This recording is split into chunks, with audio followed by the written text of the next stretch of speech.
What's up? What's up, my man? Hello. I got J2amir3z or J Ramirez or whatever he likes to go by. Right, yeah. So the funny thing about my name, the 2 and the 3, is pretty much it's an acronym for the R and the E. So J Ramirez. Everyone calls me J2, but the 2 and the 3 is my undying love for Michael Jordan. So, yeah, that's cool. I didn't know that part of yeah. it. I knew that you were just doing a play on the Ramirez. I didn't know about the Michael Jordan part of it. Mhm. Yeah, man. I think J2 is a solid nickname, though. Thanks, bro. Thanks, dude. Easy just to say that. Just because I was like telling people like I got J2 on with me later, you know. Nice, yeah, and that's awesome. I mean, ultimately, that's probably what I'd rather be called. J2. It's just so easy, rolls off the tongue, fine, pause, and it's great, man. Cool, man. I tell folks I'm chilling with Travel, and they already know who I'm talking about. So yeah, I don't know who else is going to jump in here with us. I mean, we had to move times a couple times. You know, we're up against, I guess, 3 men or at least one of them. Well, we apologize, but we love them. Well, to make matters worse, Wesley, who's doing his counter D&D campaign to mine, he had to move up 2 hours tonight, so he's live right now too. Oh, nice. Hey, well, shout out to Wesley. I don't know much about the role. Yeah, and shout out to the cranky Mr. Roger, man. We love him. Highlight that guy. I don't know much about the role-playing games, but I do love to come and hang out with you when you're hosting them. I'll come and kick it in the chats, and I'll go pop in Wesley's as well. I've been seeing you pop in mine. Fun. I appreciate that. And I think you came in a really good one last week because you came in while I was doing a horror scenario. Yes. And it was awesome. I was very, very intrigued with that. It was. I thought about that after. I'm like, man, I invited him to do that horror show. He was watching that. He's probably like, oh shit. Yeah, it was awesome, dude. I thought it was super cool. But it also reminds me of like the game of Clue. You know what I mean? Like the mystery, the whodunit, the what's in this or what's that type. That definitely had a factor when I designed that. By the way, we got Dream of August here, which J2 is a part of. My brother, Dream of August represent, baby.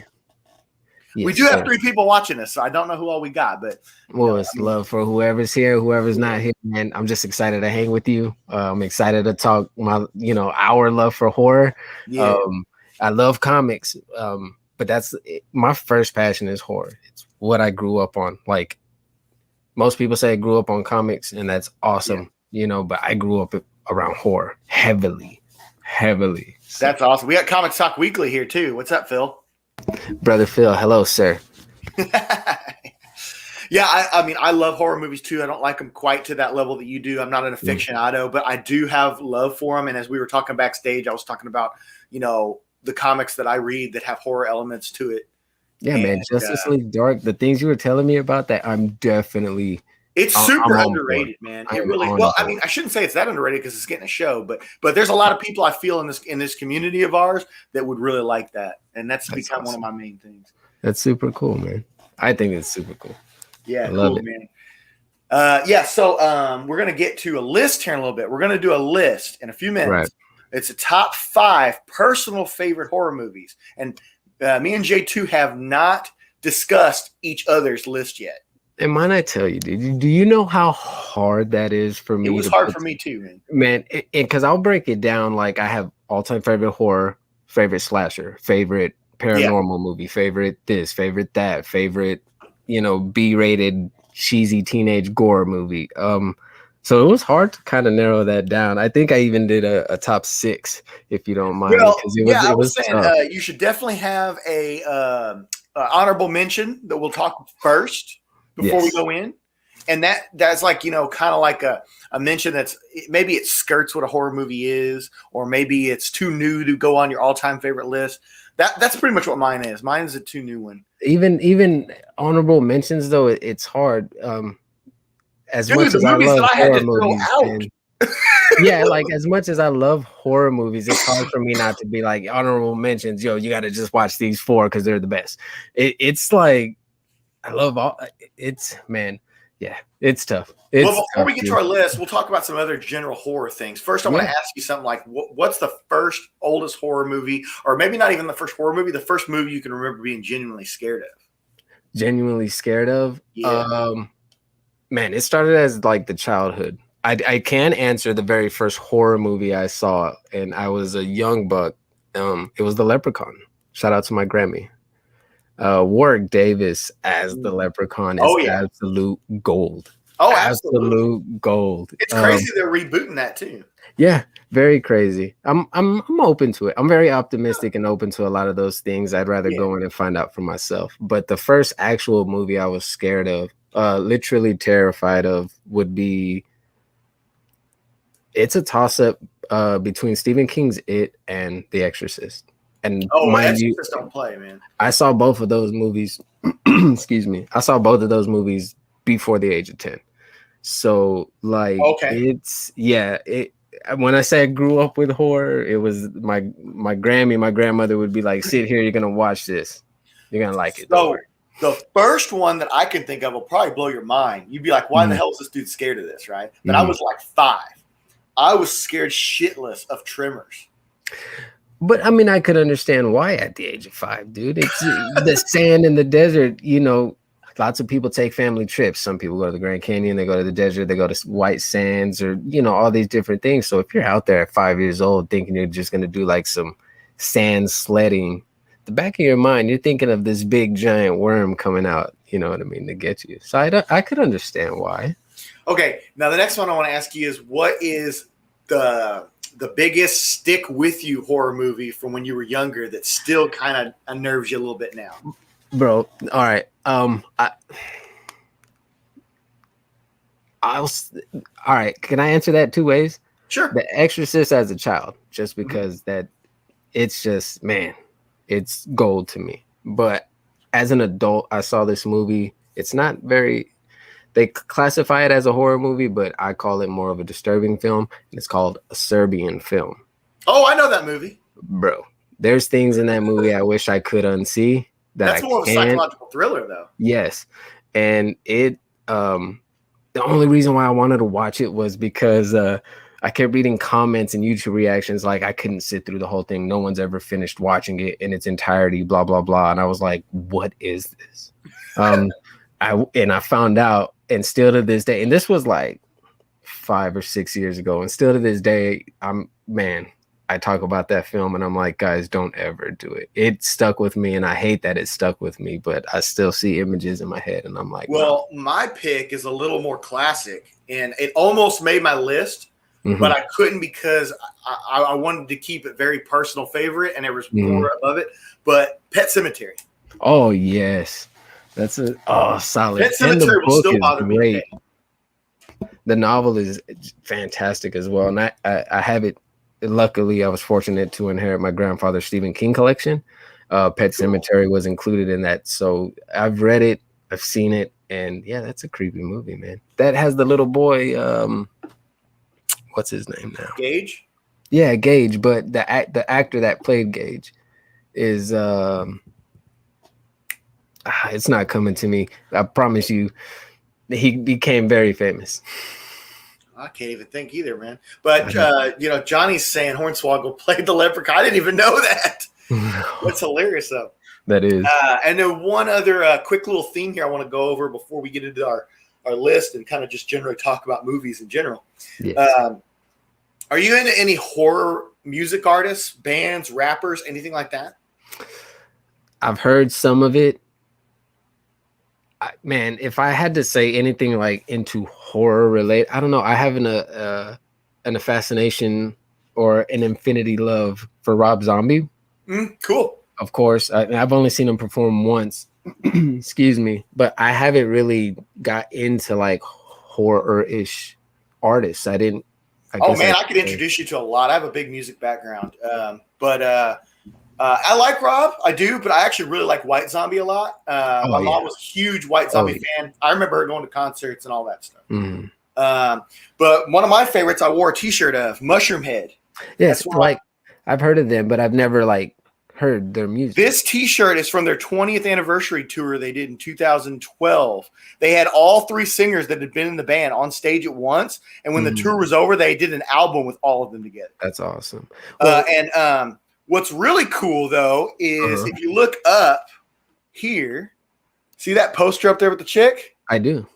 That's Kimberly Freeman, the singer of the band One Eyed Doll. She actually opened for them on this tour, and me and my friends hung out with her. That's awesome. And that's signed by her.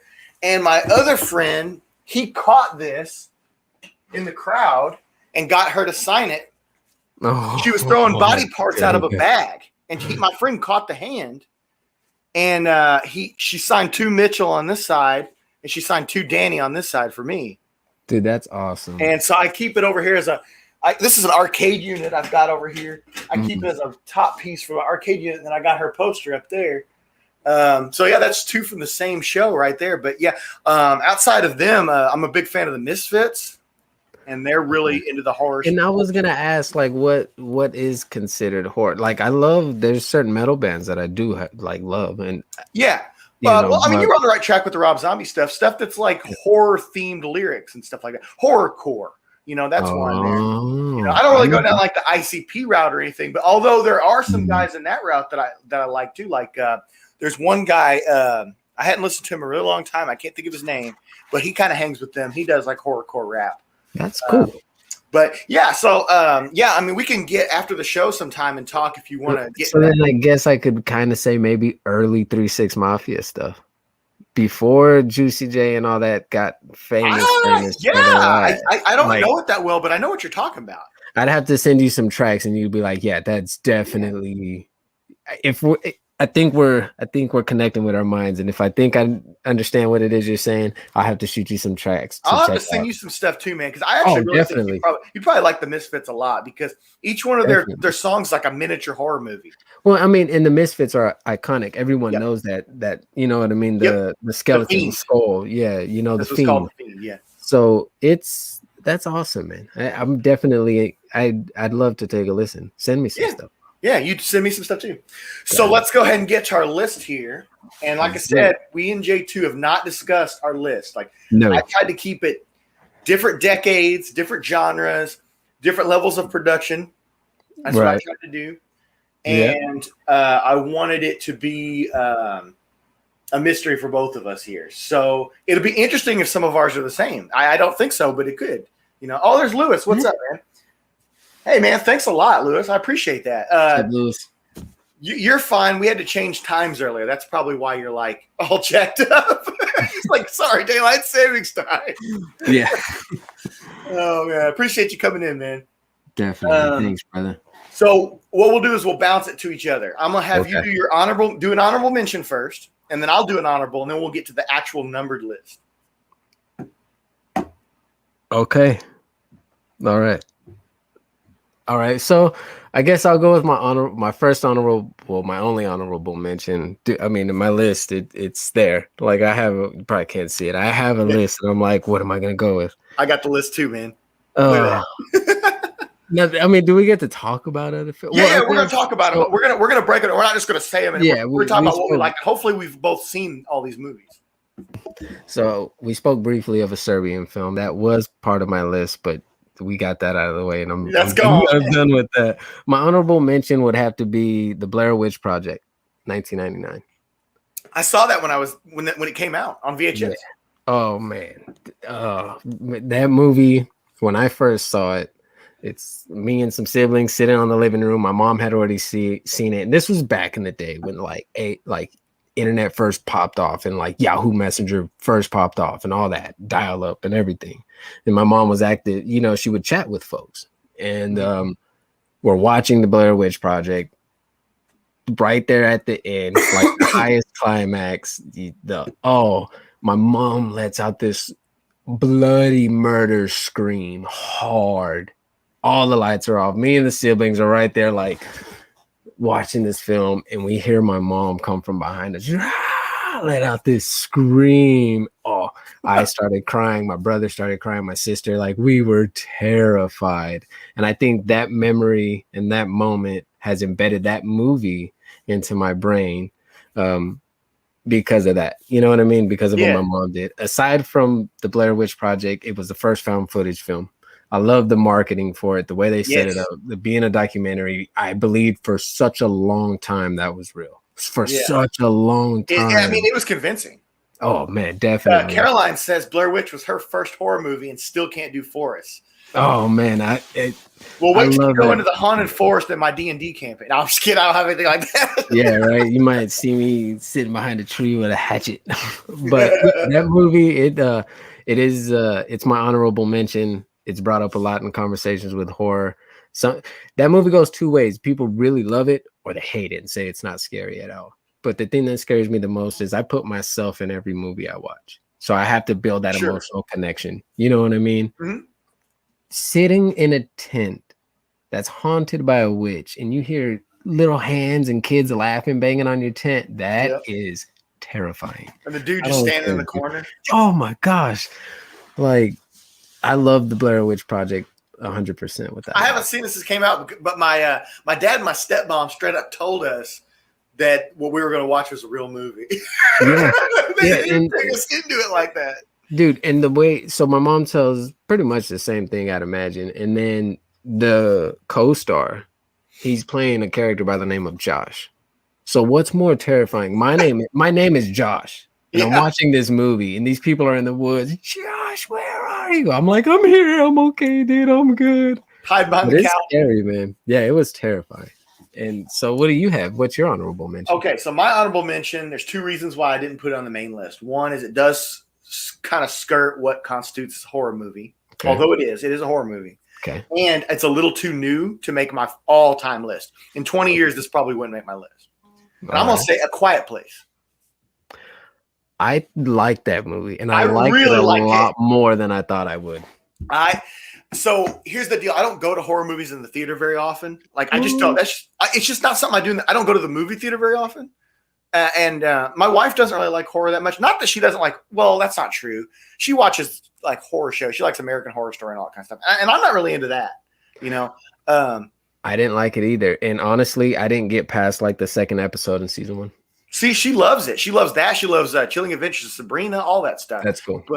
But me, that's not really my thing. And so we don't really go to the theater to go watch horror movies. But a couple of years ago, we had Movie Pass, and we were trying to go to every movie possible. So I said, hey, man, this Quiet Place movie for a horror movie looks pretty good. Let's go to it.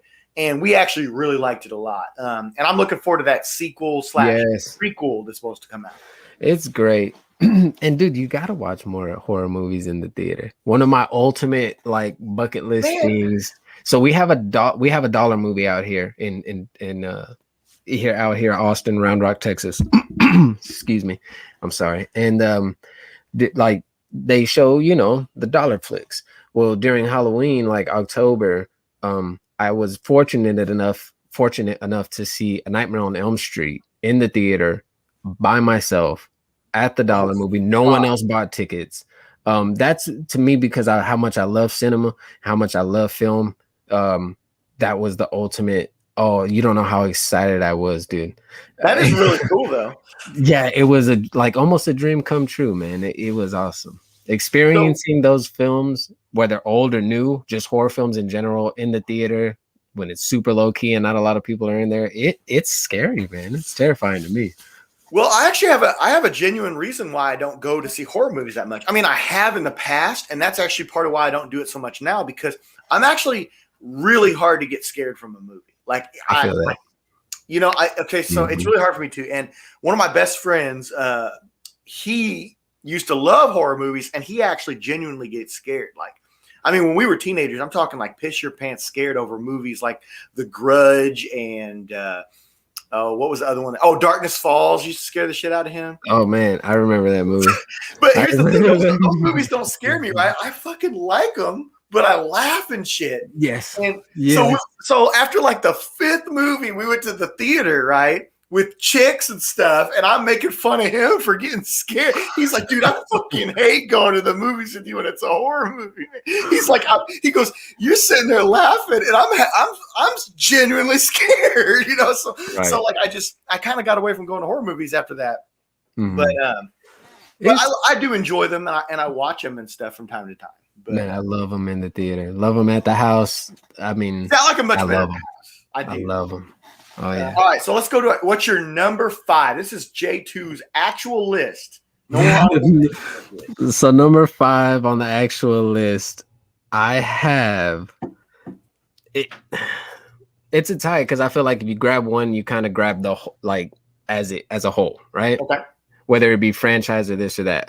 Number 5 on the list is 1931 Frankenstein, Boris Karloff, and The Bride of Frankenstein. Tight, dude. I really like those also. I actually, over Christmas time, whenever we were kind of snowed in here around where I couldn't go to work one day, I actually sat down, and this takes a lot longer than you think, man. I made my own personal list of 100 movies that you have to see before you die, picking one from every year from 1920 to 2020.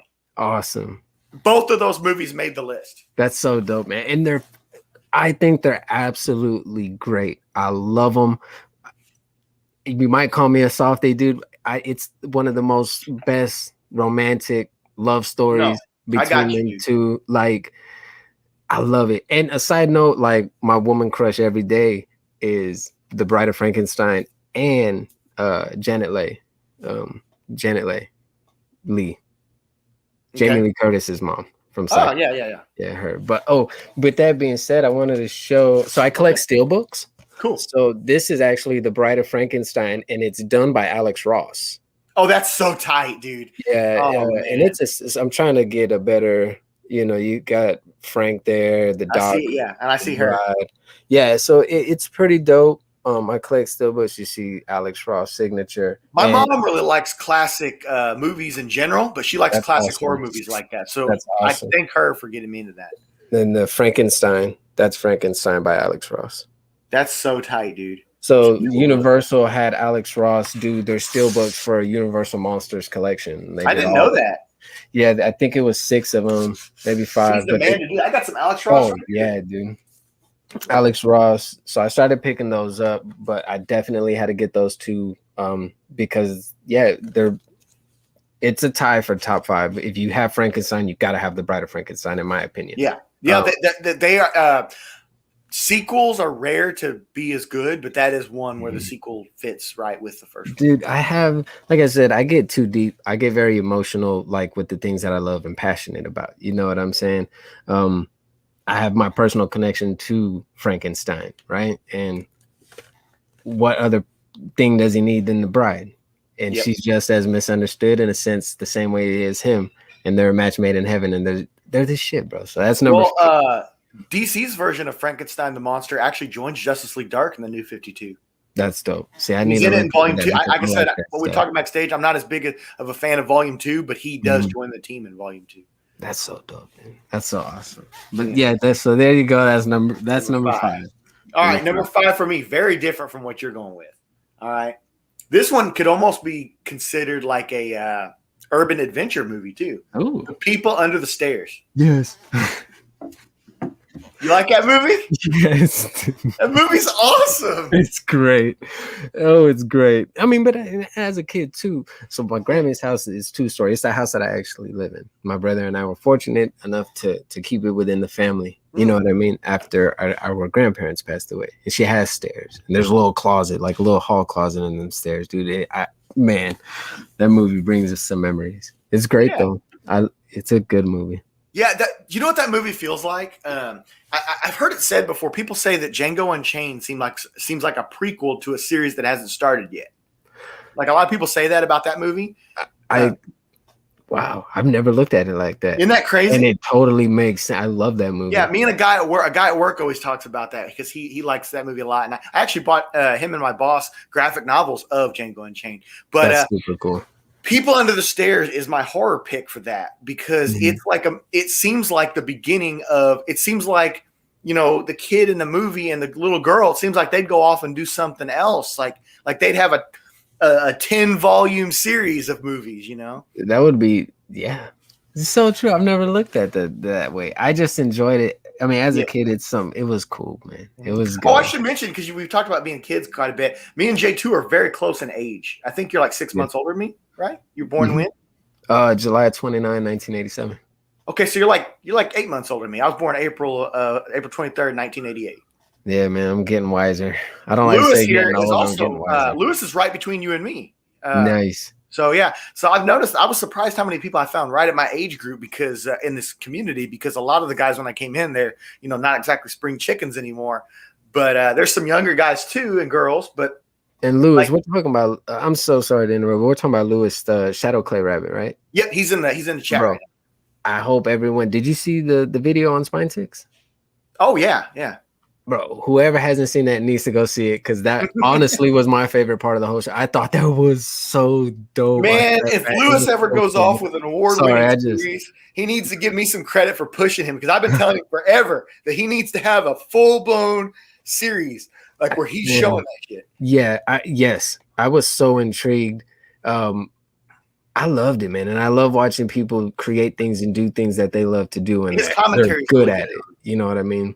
But it hit home. My grandfather loved Bob Ross, so I was watching Bob Ross like before it was even cool. Excuse me. So that's immediately what it took me to. I was like, "Yo, Lewis is the fucking Bob Ross." Lewis is my dude. I first met him back in like late November, early December, and he did a piece for me. I've got a statue in there from The Mask, because The Mask is one of my favorite comic series. It's my main thing I collect. I'm going for. I'm not a completionist, but I'm going for completionism on The Mask. That's awesome. But he made a statue of Kathy, the first female wearer of The Mask. That's awesome. So yeah, Lewis is a good dude. There's a reason he's in my D&D group. My D&D group, I'm really tight with all them people, and a lot of them are here in the chat. That's awesome. All right, man. So let's do your number 4. Number 4, 1973, William Peter Blatty's The Exorcist. It still gets me to this day. I saw a lot of these movies I saw as a kid, and they terrified me. Absolutely terrified me. I think it's great. I think the novel, I love it. When I hear about these movies and it's a book, it's a novel, I always go and read the novel. The novel's great. The movie is really good. It's shot so well. The scene in like the whole scenery, everything being at Georgetown University, the way they look, all of it is absolutely terrifying to me. As a kid, you're not supposed to see stuff like that. And I do believe in God, and I do believe in a higher power, right? In that sense. So when I see that type of stuff and you're hearing those remarks, dude, as an 8-year-old, 9-year-old, 10-year-old kid, you're like, I felt traumatized. I felt so bad. Like I needed to go shower. I needed to go bathe after watching that movie. Like I gotta watch the sin away. I gotta watch the badness. Oh my God, what did I just do? But still to this day, man, it's one that I love, and like I said, I collect steel books. It's a beautiful steel book.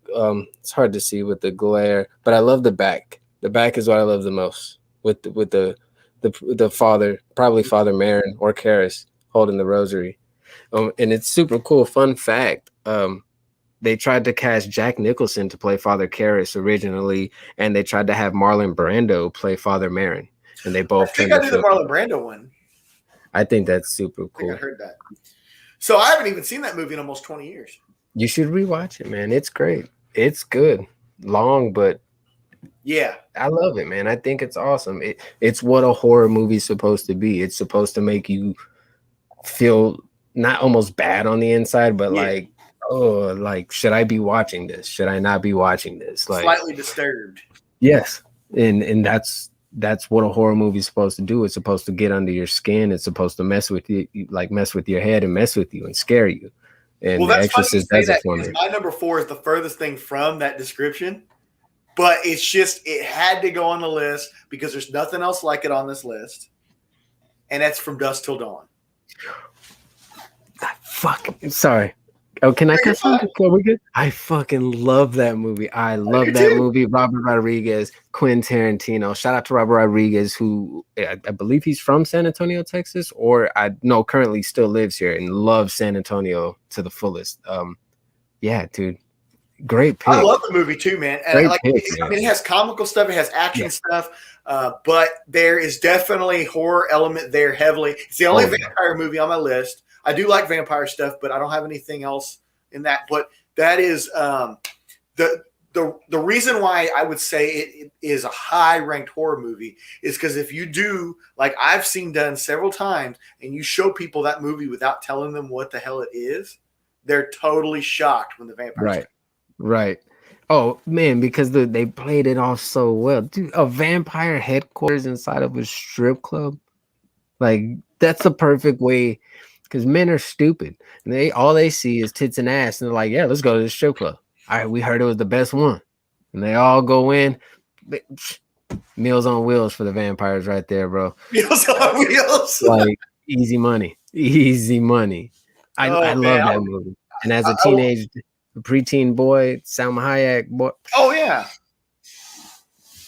I love that movie, man. Yeah, that's a great movie. We're at a halfway point of our list. So I'm going to ask the chat if Caroline's still here, or if Johnny or Lewis. I know you're still here. Why don't you guys stick a movie in here that you got? I know Caroline was talking about the clown stuff a little bit ago. Said she don't fuck with clowns. Johnny brought up Amityville Horror, which is very good. The original and the remake, I liked. I saw the remake in theaters. That was one of the ones that my friend used to say, why ain't you scared, bro? I liked it. And maybe because I'm a Ryan Reynolds fan anyway, too. But the movie wasn't bad. It was a good movie. Yeah, it wasn't bad. Yeah. Yeah, bro. But yeah, anybody in the chat, if you guys got a movie that we haven't mentioned. Okay, Suspiria you mentioned. It's been a long time since I've seen that. But actually, I apologize. Travel, can you give me 1 second, sir? Yeah. I apologize. Keep it coming, though. I want to talk about these movies they have to say, too.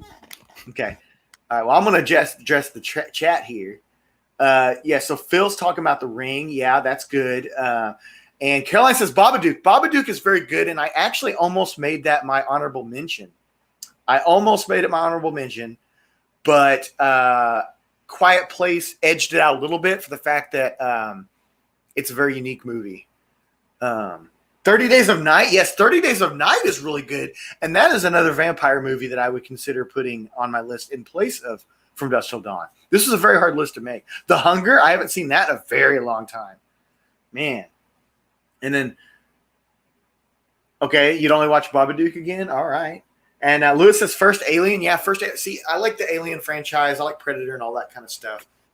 Those are all excellent movies. I don't know if you came in, but I just addressed the chat on all their picks. They all gave really good picks here. I just noticed I couldn't see the chat. I was like, where did I don't know. Yeah. So Phil said The Ring. Lewis is talking about Alien. Caroline mentioned The Babadook. Oh man, The Babadook is a good one for it being modern. That's a great movie. Oh, I love Cabin Fever, Johnny. Cabin Fever. Oh man, that part when they're shaving and you just hear the skin on the razor. Bro. And Phil, Will Power. I'm not sure who Will Power is, man. Welcome to my channel. You said The Burning. I'm not sure what The Burning is. The Burning. So I'm almost curious to look that up. Maybe the title's slipping my mind. Off the top, I'm not sure. And I saw The Ring in theater, and I know Phil brought that one up. That movie, I was maybe 14 when that I think that came out, 14 or 15. I saw that in theater. Holy shit. I saw the second one in the theater actually with my ex-girlfriend. That's awesome. To me, I had never in the movie theater, I was not expecting the lady to come through I picked up my feet in the theater and my brother starts rolling. You know what it reminded me of when the movie came out and I first saw that? That reminded me of The Ticket from Last Action Hero. How they coming out of the movies, you know what I mean? Yes, yeah. With that, what Arnold Schwarzenegger had that kid in it, the dude with the eyes. Man, that's a good. I haven't seen that movie in a long time. I'm a big Arnold fan. I like almost everything I've ever seen him in. Caroline said the only movie she'd ever watch, a scary movie she'd ever watch again, is The Babadook. It's good. It is good. I was telling them when you walked off, it almost made my honorable mention, but Babadook, no. Man, that movie is that's a good one. Dude, I got to cut this, man. I know we got so many honorable mentions, but you know what should have made my honorable mentions list? It probably almost should go in my top 5. A highly underrated movie. Have you ever seen The Caller? No, I'm thinking of a different. Dude, okay. I don't want to give it away because these people in this chat need to go watch this movie, and so do you. But it's about this chick that moves in this apartment. She starts getting calls from someone that knows more about her every time they talk. What? And so she finds out that horrors is like suspenseful, thriller. The only thing I'm going to give away, and you find this out in the first 15 or 20 minutes, is the chick that's calling her is calling her from that very room she's in 30 years in the past. Dope. 30 years in the past. So yeah, so you need to do that. Okay, so give me your number 3. We'll move on here. Number 3, The Shining, 1980. That is my coworker's number 1. because we were going over our list today before I was telling you about the show. He said that's his number one. That's my number 3. What can I say, dude? Not only am I a big fan of Stephen King, I do enjoy Jack Nicholson. Homegirl from Popeye movie. You remember the Popeye movie? Yeah, of course. Yeah, you're talking about Shelley Duvall. Yes. So I watched a documentary entitled Room 237, and it's based on that movie, like the behind the scenes. You know what I mean? And Stanley Kubrick fact, he passed on directing The Exorcist, I believe. I didn't know that. Yes, sir. But Stanley Kubrick did a lot of things in that movie. Like, there's so many different subliminal messages and like offset messages in The Shining, throughout The Shining. When you rewatch them, you're like, as an adult, I'm still catching things. I'm like, yo, I didn't notice that the first time. Look at the way those cans were set up. I should probably rewatch it because you're not the first person that said that to me recently. And I've seen the movie several times, but it's been years. So rewatch it and then watch the documentary entitled Room 237. It's a mind trip, dude. It's crazy. But I love The Shining. It's scary. Shelley Duvall. I love Scatman Crothers, man. Yeah. Scatman Crothers, he's awesome.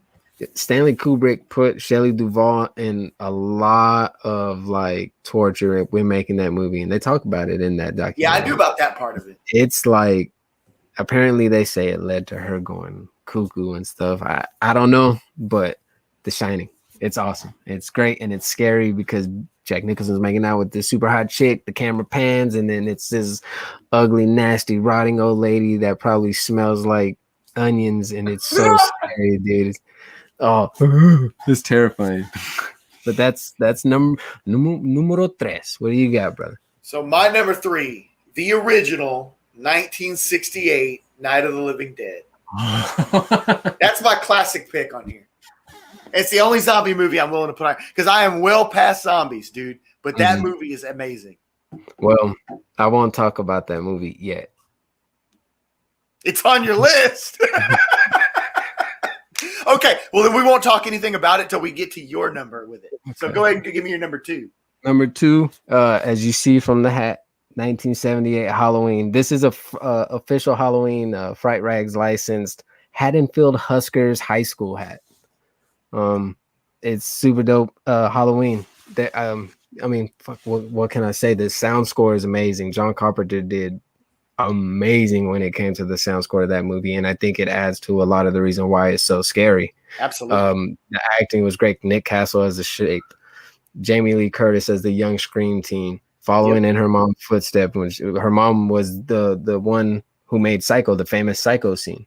You know what I mean? In the shower scene. Which, by the way, that's another one that has a really good sequel that people underrate. Psycho 2 is almost as good as the original. Yeah. I'd agree with that, man. And it would almost my honorable mention. I watched that movie actually like 2 or 3 days ago. I'm a sucker for black and white horror movies all day. And so Halloween was great. It was amazing. It was the what defined the horror movie. You had a teen virgin in it who was super pretty. She was the victim, the main victim almost. All her friends were getting killed and she's babysitting, and Halloween was the best. It's the reason why it's one of my favorite slashers. You notice I don't have any slashers on this list because slasher really isn't my genre, but I do like Halloween. And my favorite I also love Scream, the franchise as a whole. Wes Craven did. I like Wes Craven, but I never really dug Scream. I enjoyed them. I thought that it was good. Well, we're not talking about Scream right now. Well, I know. I'm just letting you know that slashers really isn't my I do like some of them, and I'll watch them, but it isn't going to make top 5 for me. But Halloween is very close to that. It probably is in the top 10. It's scary because before the Halloween franchise went on, when you're watching the first one, that's a human under a mask with a knife. That's everyday shit. That could be your neighbor. Yep.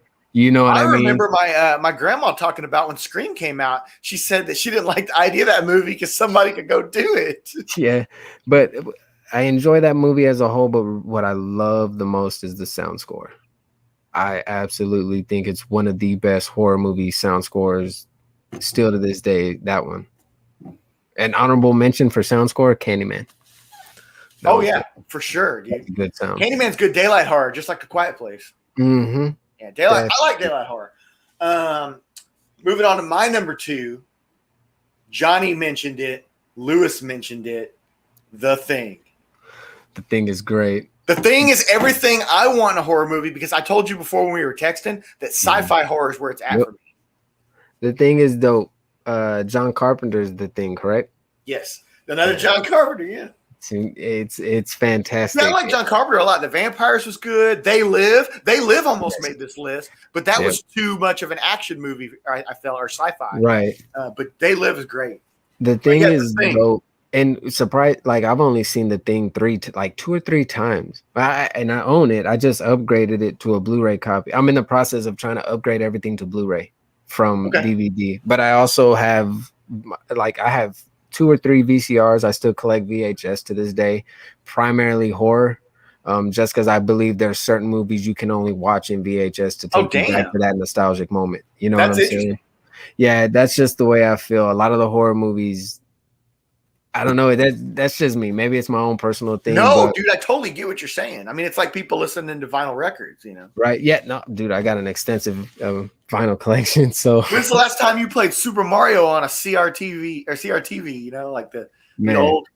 Yeah, you know what I mean? Like I have an arcade unit here with like 13,000 games, dude, and I still would rather play Mario on that. I'm a sucker for all kinds of like weird stuff. Like, look at this, bro. This little mini TV here. You know what I mean? Sorry. Yeah, like, and it still works and everything, but it's just, I look at it and I'm like, damn, like, look where technology's gone. Look at Allstrand's coming here. He says, "What's cracking?" Sorry, I'm late. I'm gonna catch the rewind. He's always doing that shit, man. He's off smoking cigarettes to take 30 minutes. Man, cigarettes. Ooh, they used to get me. I'm glad. Well, I didn't so much quit. I have my little. I don't know if you picked up on the inside joke with that though, but Allstrand's famous for like dipping out of streams to go smoke real quick, and then sometimes he comes back, sometimes he don't. So he was actually going to guest in our Star Wars game. But he told me the week that we were going to do it, he couldn't because him and his wife had something going on. And I'm just like, man, he's just off smoking a cigarette. That's awesome. Dude, that's great. Allstrands, though, he's cool. He's cool, dude. I do like Allstrands a lot. Yeah. We had fun doing him on the Dream of August origin story of Allstrands. He was super cool. And to hear his story and stuff, I thought it was dope, man. It was awesome. So The Thing is my number 2, and we're going to get over to your number 1, which we know what it is, but go ahead and cut loose on it. My number 1 all-time favorite movie, 1968, Night of the Living Dead. It's beautiful. It is an absolute beautiful picture. The black and white, the sound score is amazing. And shout out to my bro who got me the vinyl, the Waxworks Records limited vinyl. It's out of stock with like green splatter vinyl for the Night of the Living Dead. That movie terrifies my daughter because of the sound score, like just the music. She's like, Dad, no, like don't. Oh my God, stop. Like it terrifies her. George A. Romero is the zombie man. He is. There's no one above it. It's him or nothing, in my opinion. Now there's folks that make good. Huh? I'll tell you an interesting fact. You like Dawn of the Dead too, right? The original. Yes. Yep. The helicopter pilot from that movie lives in my hometown. That's awesome. And people still, I've never met him in person, but he got interviewed by a newspaper about 10 so years ago. And they were saying people still just knock on his door. Like they find out where he lives. They go, I just wanted to say hi to you. I'm not going to bother you. I just wanted to come here and say hi. Like, what the hell, man? Dude, you should get him on your channel. I don't live anywhere near there now. Yeah, that's like 4 hours from here. But yeah, I love it. Anything George A. Romero does, all of his zombie films, man. Yep. I'm with it. I want it. I love it. I saw Land of the Dead. I didn't wear my shirt. I have a Night of the Living Dead like movie poster shirt with the original movie poster on it.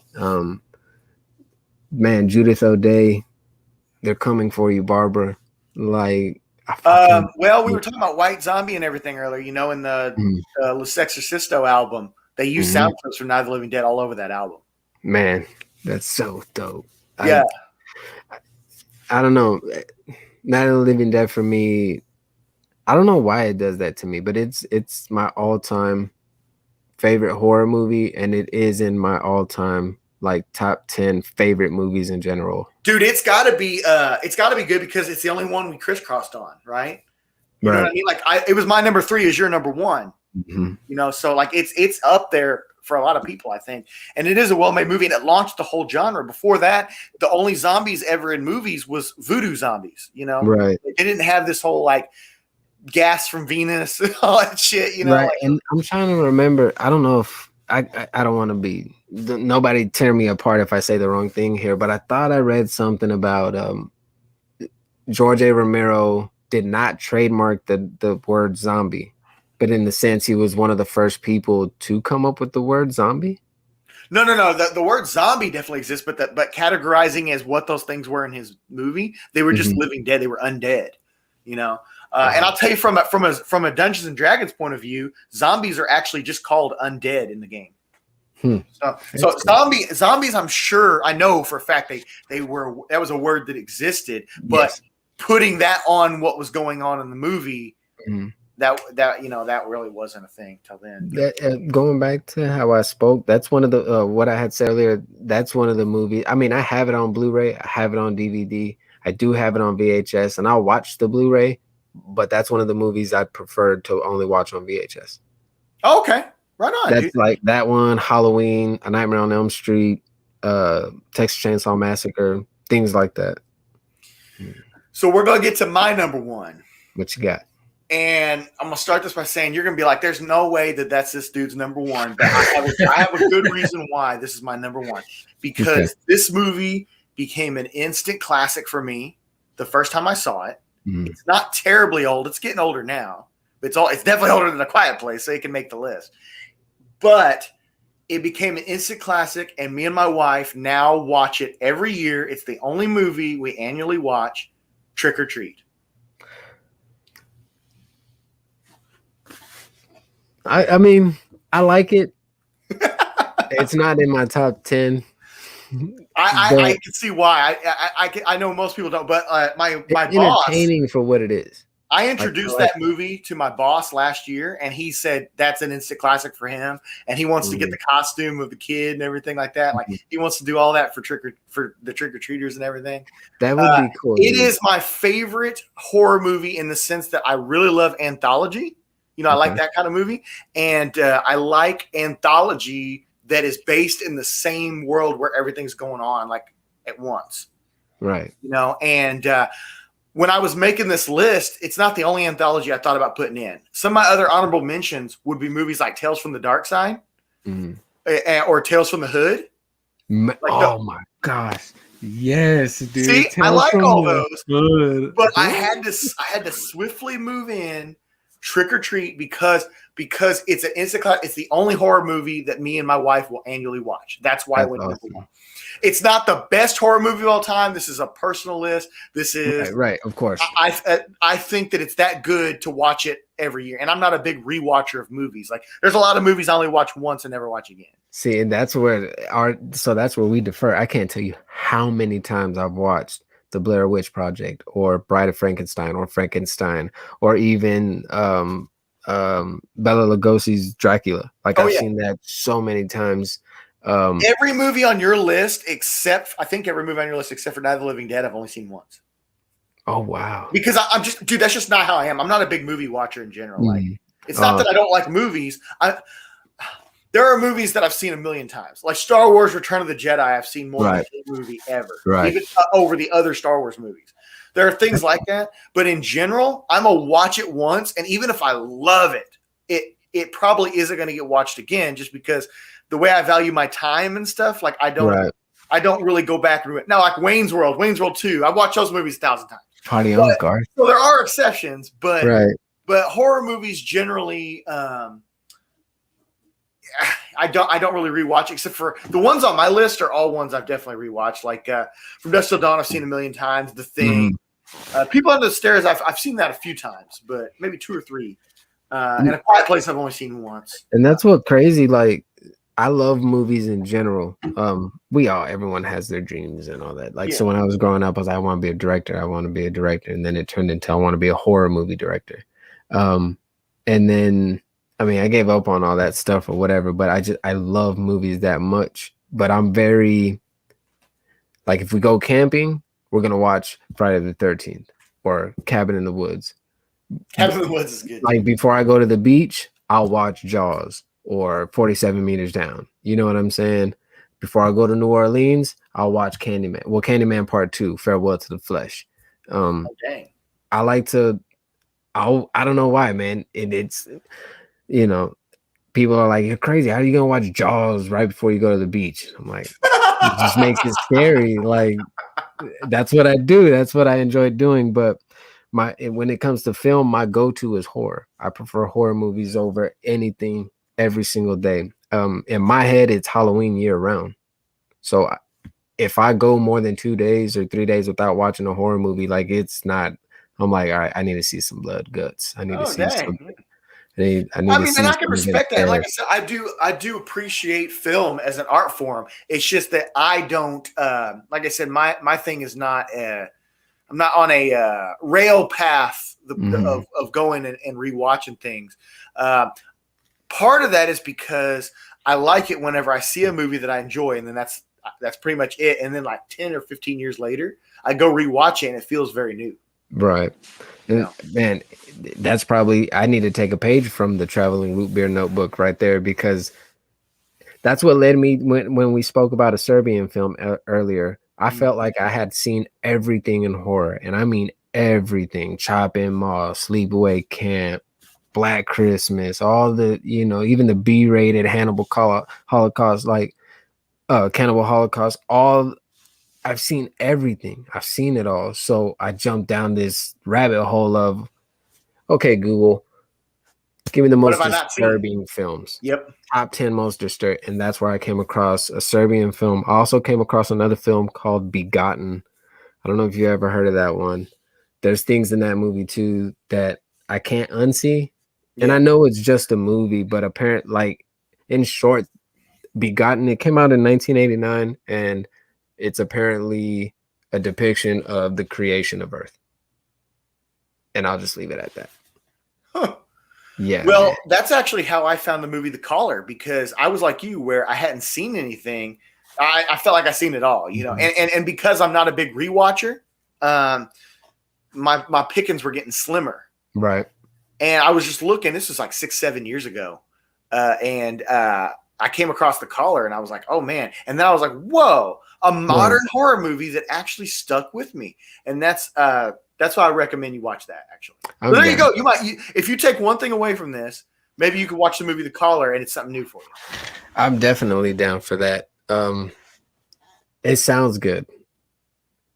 There's a lot more. I didn't give too much away by telling you. Someone keeps dropping gems about you more and more, like they know you more and more and more, and apparently you've never met this person. Like, that's creepy as fuck, bro. If I'm home alone and I get a call like that, no way. And it doesn't start that way. At first, it's just like she's calling and she's asking for a specific person, and then she's like, "No, it ain't," But then it just keeps going, and then it's good. You have to watch it. The climax of that movie is like, holy shit! Awesome. Like, seriously, I was shitting my pants at the way where they took that movie. That's so cool, dude. So, it was tough getting this list. It was for me too, man. And I tried to go as varied as possible. I got like more on the comedy side, more on the monster side, anthology. Like, I tried to get a bunch of different daylight horror. I tried to do a bunch of different things in there. I love horror films. It's my favorite genre. It's my go-to genre. I've seen it all. I wanted to, there were so many. I wanted to talk about, like, Carrie. I wanted to talk about The Devil's Rejects. Like, I don't know what it is about that film, but it's in my top 10 favorite horror. See, those are all movies, again, that I've only seen once. So, dude, The Devil's Rejects will get under your skin and, like, really fuck with you. Oh, man. There's some parts, like, I watch it and even I feel bad for watching it. But like I said, that's what this horror movie's supposed to do, though, right? Like, to me, that's what it's supposed to do. It's supposed to scare you. It's supposed to connect with you and scare you. So we got Allstrand saying that Mannequin's the scariest movie. I don't know about that. I haven't seen that. I've heard of that film, and I haven't It's seen not it. Scary, dude. It's a funny movie, dude. Like, it's not. Have you ever seen Ghost in the Machine? Yes. Okay, cool. All right. Sometimes I feel like I'm the only one. So No, back then, that movie kind of messed with me too. I was like, "What? yeah, That's crazy. That's yeah. crazy." And then Phil was talking about George Romero's son is currently serializing the Night of the Living Dead prequel in Heavy Metal magazine. That's Man, and somebody just sent. It's funny Phil says that. Let's see if I can still pull it up because Phil might be interested in that. Hold on. I'm sorry, guys. Let me pull this all up. right. So his son is actually making for Heavy Metal Elements. It's called The Rise, and if you go through a website, Izzy's Comics, there's only 500 made. For $25, you can actually have it sent to you signed by his son as well. So I mean, Phil, if you want to get in touch with me, if that's Phil something does subscribe to Heavy Metal. I remember him talking about that before. That's awesome. I think that's dope. I love everything horror. I've contemplated starting to collect Fangoria magazines, like just going back and picking up all the Fangoria magazines and stuff. So I'm actually trying to get a hold of. There's a one-shot comic of Trick or Treat. I don't know if you knew that or not. What's up? No, I did not know. I'm trying to. How at the beginning of the movie, the end of the movie, they show comic panels. Yes, that's what the comic looks like. Oh, that's cool. I'm trying to get a hold of it because if you remember when that movie was made, it got pushed back by like 3 years. Oh wow, I didn't know that. Yeah, because the distributors weren't thinking it was going to be successful like at all, so they didn't release it in theaters. So it finally got a limited theater release, and then it became a cult movie after that. And but the way they wanted to promote it when they finally were like, "Hey, we're going to put this movie out," is they did the comic version of it, and they were giving them out at Comic-Con. Wow, that's so cool. I'm actually trying to get a hold of one. So if you ever run across it, definitely, dude. Yeah, that's like I said, it's one of my top. I know back. It's not the scariest movie ever and all that, but it's what, like, seriously, on Halloween, my wife comes home from work and we sit down. I got a 108-inch projector in that room over there. Oh, all right. Lucky dog. Yeah, I got 108-inch projector in there.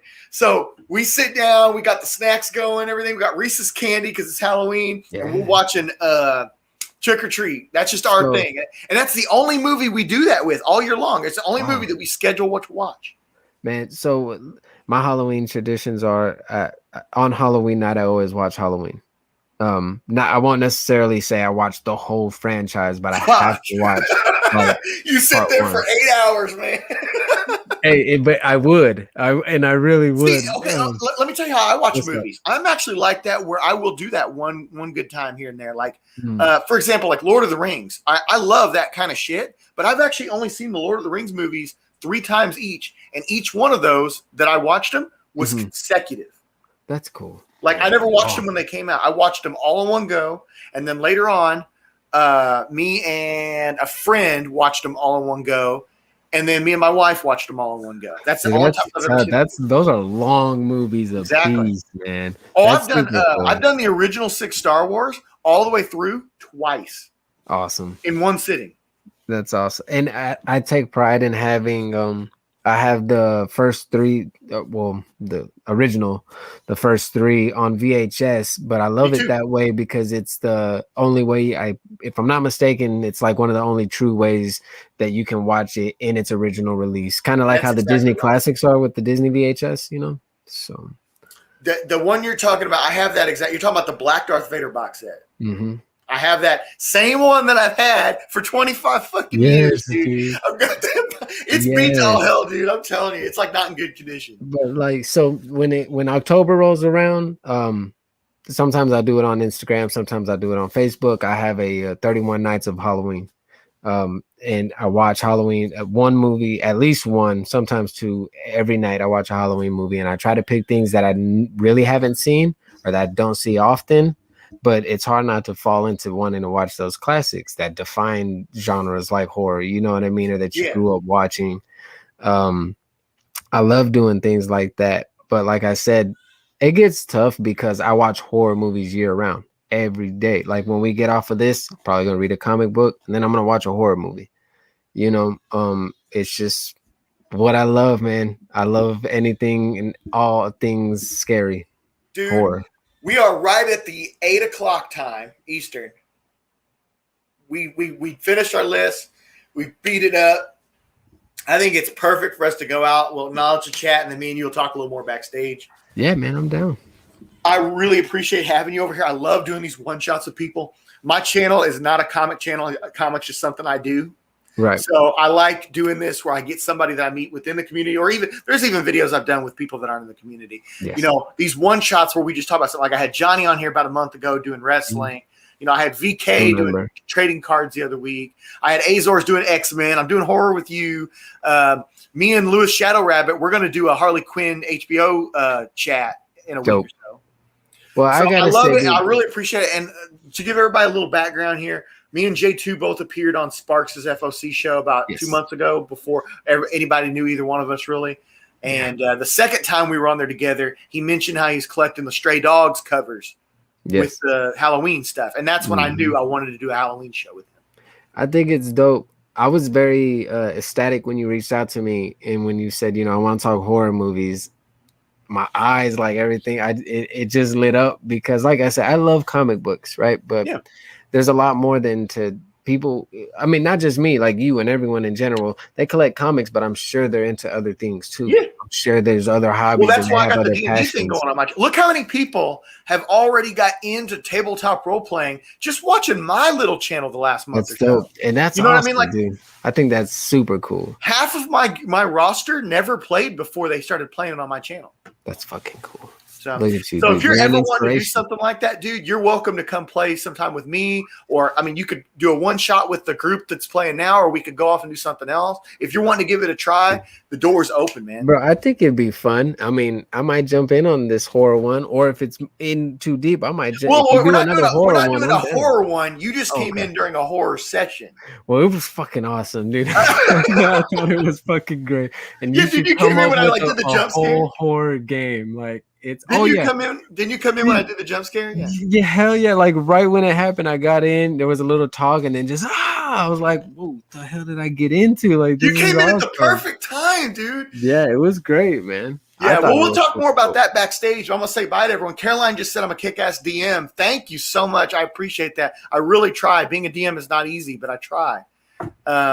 Phil says nice show. Thank you so much, Phil. Thanks, Phil, for hanging out. Willpower, thank you. Louis, if you're still here, thank you. Johnny, if you're still here, I understand if you went on to bigger and better things. Stream of August, baby. Yeah, and all strands. Shout out to it was great having you guys all here. I know it was a weird time and we moved things and all that, but it was something I really wanted to do. I wouldn't cancel it for nothing. Man, I was, like I said, I was happy. I'm glad you asked me to be a part of it and you wanted to talk horror. I thank you. I had a genuine time. I don't know if you could tell from my face. Oh, me too, man. Horror's not even my main genre. You can just tell that I have love for it too, you know? Right. It's kind of like when I talked with Azores. I was like, man, I'm all on DC, but I still have deep love for mutants, dude. And he can see that I had that love for the mutants, you know? It was awesome. Thanks to the chat for coming in and hanging out. Sorry, guys. I had to work. I had to push the time back a little bit. Don't even worry about it, man. Anything goes on this channel. Love you guys, and everything's been fun, man. Later, everybody. Peace. Well, I'm still up here. We're going live. So this is the J2 Creature Feature show until my guy Travel gets